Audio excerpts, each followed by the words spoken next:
This is a video called A Look at the Bible Through the Eyes of a Sinner. First and foremost, I'm not here to judge anybody, tell anybody how to live, what to choose, because I've been judged. And I've been ridiculed.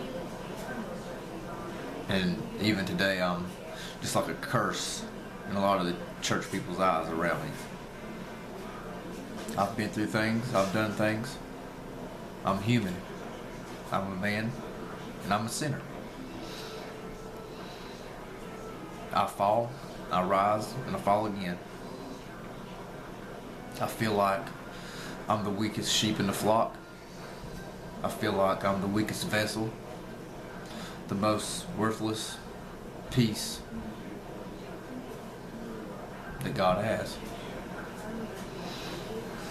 I mean, if it wasn't for Him, I wouldn't have nothing. Without Him, I'm nothing. If it wasn't for Him, I wouldn't have a wife, kids. If it wasn't for Him, I wouldn't have an apartment to live in. Even if we are in kind of like the projects, so we wouldn't have it. If it wasn't for Him, we wouldn't have vehicles to drive. I wouldn't have a job. Everything I have, He's given to me. I didn't do it on my own. He did it for me. I'm not here to, like I said, I'm not here to ridicule nobody. I'm not above anybody or beneath anybody. I believe we're all the same and we're all equal. Yes, some may be rich, some may be poor, some may be leaders, some may be fighters and warriors, some may just be simple men. I believe we all have the same blood running through us, and we're all the same. I think we all should have a mutual respect for each other and treat each other fair and equal. I believe in the Bible, I believe in everything it says. Do I live it? No. Because I'm a man and I fail. I try to. And if you was to just take time and read maybe 5 verses or even a chapter a day, you'd realize that you get some kind of sense of peace. You read it and you just kind of dwell on it and just think about it, and you just get that peace inside. Because in a crazy day like we're in today, and the things among us, there's nothing like having some sense of peace. Because there's so much confusion going on in everything. There's confusion in governments, countries, the workplace, even church, and our own home.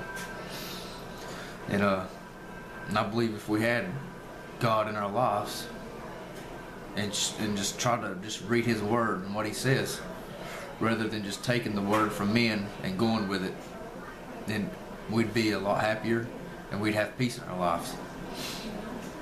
The problem with me is I'm just trying to find a good relationship with the Lord and share my journey with you. Go through the Bible, see what it says, and about everything, and then, to prove you, I challenge you to read the chapters too and to prove me wrong on what I get out of the Bible, so we can learn together rather than hate and judge each other just because people get different in reading it and they get different interpretations and they think each other's wrong and they ridicule each other and judge. You got one church here that thinks their way of faith is the true faith and the way to heaven, and then you got another church down the road that thinks their faith is the true faith and the way to heaven, and yet they're doing the same, they're there for the same cause, but they hate each other because they get different beliefs and different views from the Bible. God's words is the same yesterday, today, and forevermore.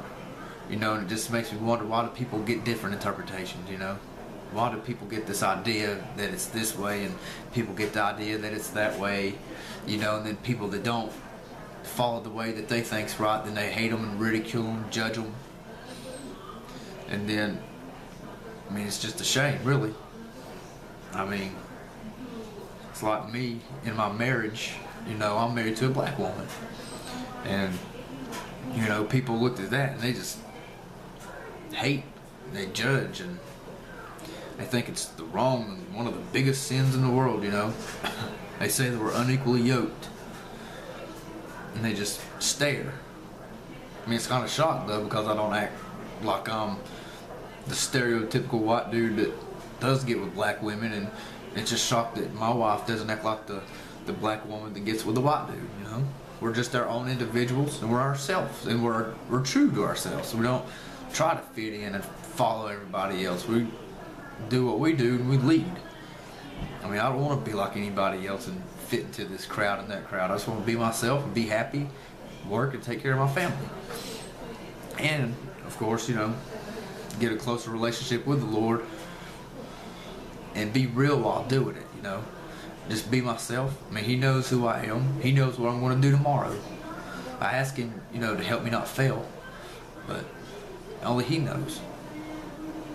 So, but I hope that you guys will follow me and join me on my journey, and that you may find peace within yourselves, you know, and maybe a relationship with the Lord. Because there's a lot of people that hear about the Lord, they've known His works, but yet they still don't turn to Him. I mean, there's people when Jesus was alive that He couldn't even reach. So what makes me think I'm gonna reach anybody, really? But I'm just here to you know, give you insight on what I get, and ask, do you prove me wrong? So we can learn from each other and move forward to find that true relationship with the Lord until He returns. So I'm going to start Genesis, and hopefully I won't be off over here and over there where you can kind of understand me. But I'm just going to just kind of skim it and give you what I get, and just tell you what the chapter's about, you know, and you can read it and, you know, just put what you say into it.